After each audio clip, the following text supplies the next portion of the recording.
अजित डोवाल यांना लोकमान्य टिळक राष्ट्रीय पुरस्कार प्रदान. अमित शहा यांच्या उपस्थितीत पुण्यात पुरस्कार सोहळा संपन्न. जंतर मंतरवरच्या दगडफेकी प्रकरणी आरोपी शोधण्याकरिता दगडावरचे बोटाचे ठसे आधारशी लिंक करणार. चंद्रकांत पाटलांच्या या विधानाचा राज ठाकरेंनी घेतला समाचार. अशी उच्च आणि तंत्र शिक्षण मंत्र्यांची विधान असल्यावर तरुणांची डोकं सणकणार नाही तर काय होणार, राज ठाकरे वैतागले.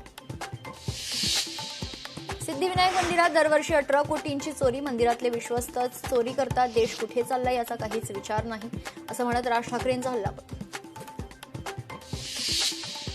राजसाहेबांचा मुलगा नसतो तर राजकारणात नसतो. महाराष्ट्र नवनिर्माण विद्यार्थी सेनेच्या वर्धापन दिन सोहळ्यात अमित ठाकरे यांचं वक्तव्य.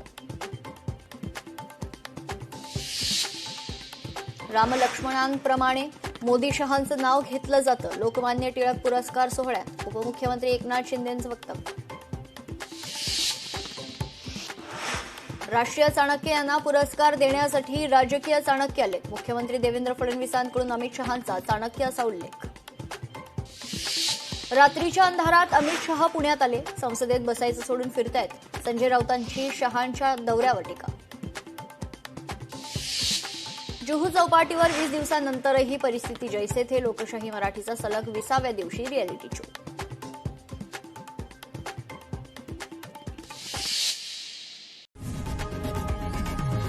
लोकशाही मराठी ऐका, पहा, जागरूक रहा.